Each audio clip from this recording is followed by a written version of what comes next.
दोस्तों नमस्कार। Teaser news bulletin में आपका हार्दिक अभिनंदन है। हक का साथ है तो टीजर न्यूज़ आपके साथ है। सब्सक्राइब कीजिए और लाइक कीजिए। दोस्तों आज का वीडियो ख़ास तौर पर बीजेपी की जीत और उसका ईवीएम के साथ क्या कनेक्शन है, इसको लेकर हम आपके सामने हाजिर हुए हैं। जैसे कि आप देख रहे हैं कि इस पे एक वीडियो भी वायरल हुआ है, जो वीडियो है, जिसमें एक शख्स किसी अधिकारी से बात कर रहा है। उसमें काफ़ी कन्फ्यूजन्स भी हैं कि कई बार वो अपने आप को जो बता रहा है उसमें ऐसा लग रहा है कि सोच सोच के बोल रहा है। 12 ये वीडियो वायरल हुआ, किसने किया? अखिलेश ने उस पर डिमांड भी की है, मांग भी की है कि इसको देखा जाए, संज्ञान लिया जाए और इस पर कार्रवाई की जाए। लेकिन जहाँ तक हम ये देखते हैं कि जब भी भारतीय जनता पार्टी के जीत होती है और गैर भारतीय जनता पार्टी की हार होती है तो एक ही सवाल उठता है, वो है ईवीएम को लेकर। जैसा अब ईवीएम के साथ छेड़खानी कर दी गई, ईवीएम के साथ बदलाव कर दिया गया। हालांकि ये एक बेमानी वाले सवाल हैं, क्योंकि जब पूर्ण बहुमत के साथ जनता जनार्दन किसी भी पार्टी को पूर्ण बहुमत देती है तो उसका वेलकम करना चाहिए, स्वागत करना चाहिए, क्योंकि यही लोकतंत्र है। अब आगे बात करते हैं दोस्तों। बीजेपी की पार्टी जब भी जीती तो इल्ज़ाम ईवीएम पर है। आखिर ये ईवीएम पर क्यों इल्ज़ाम आता है? दूसरी पार्टियां क्यों नहीं उस तरह सोचती जिस तरह से बीजेपी सोचती है? अब जैसे कि फॉर एग्जांपल हम बात करते हैं कि अगर ईवीएम के साथ छेड़खानी बीजेपी करके ही जीतती है तो कोलकाता में ममता बनर्जी नहीं जीतती, क्योंकि केंद्र में बीजेपी है।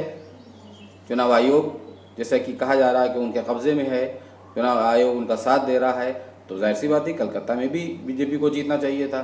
दिल्ली में आप पार्टी जीती तो जाहिर सी बात है कि आपको नहीं जीतना चाहिए था, क्योंकि वहाँ भी ईवीएम के साथ छेड़खानी हो सकती है। राजस्थान में कांग्रेस छत्तीसगढ़ में जीती, ईवीएम से छेड़खानी कर सकते थे, वहाँ भी अपनी पार्टी को जिता सकते थे।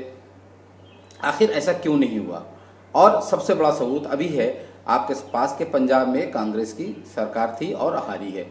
तो पंजाब में कांग्रेस सरकार थी, सारे अधिकारी और ले जाने वाले कार्यकर्ता और ब्यूरोक्रेट सब उनके साथ थे, उन्हीं के अधिकारी थे। जैसा कहा जाता है कि भाई जिसकी सरकार है उसी के ब्यूरोक्रेट्स हैं, उसी के अधिकारी हैं, डीएम, एसडीएम, एसएसपी सब हैं। तो आखिर वहाँ कांग्रेस क्यों नहीं कर पाई? तो अगर गैर भारतीय जनता पार्टी की पार्टियाँ वो काम नहीं कर पाती हैं और वो ये कहते हैं कि बीजेपी कर लेती है, तो फिर बीजेपी को इसका हक भी है, क्योंकि जब आप कोई काम नहीं कर सकते हैं और दूसरे पर सिर्फ इल्ज़ाम लगाते हैं तो ये एक बेईमानी की बात है। ये तो एक ये है कि अपने आप को बचाने के लिए आप ईवीएम के ऊपर मनगढ़ंत वादे करते हैं। जनता जनार्दन ने बीजेपी को वोट दिया है, पूर्ण बहुमत के साथ वोट दिया है और बीजेपी इसमें पूरी तरह से उन्होंने स्वीप किया है। एक तरह से एक बड़ा बहुमत 270 और 73 सीट्स जीत के उन्होंने पूर्ण बहुमत बनाया है। इसकी उनको मुबारकबाद देनी चाहिए। तो दोस्तों जैसा कि आप जानते हैं आपसे कि बीजेपी की जो सबसे बड़ी ताकत, आखिर अपोजिशन इस पर नहीं जाना चाहता है। अपोजिशन सिर्फ ईवीएम को लेकर और दूसरी चीज़ों को लेकर बात करता है, लेकिन जो उनकी असली ताकत है उस पर नहीं जाना चाहता है। बीजेपी की असली ताकत है, उनके पास प्रवक्ता हैं, उनके पास संवाद है, वो सड़क पर संघर्ष करते हैं और अपनी बात को इतनी बेहतरीन तरीके से रखते हैं कि वो अपनी के पब्लिक को सिर्फ ये दिखता है कि वो जो कह रहे हैं वही सच है।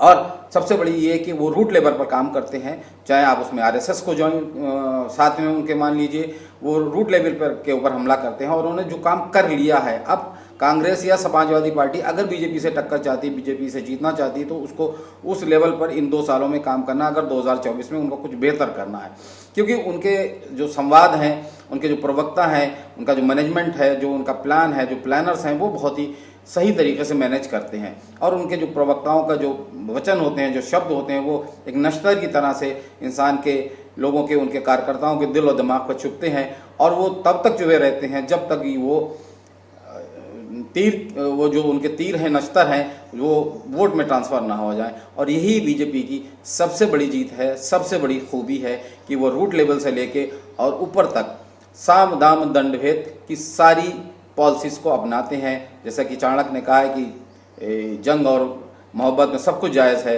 तो साम दाम दंड भेद चाणक्य हमारे देश के सबसे बड़े ज्ञानी हुए हैं और उन्होंने 4 बादशाह बनाए, आप जानते हैं, और उन्होंने इसी नीति को आगे रखा।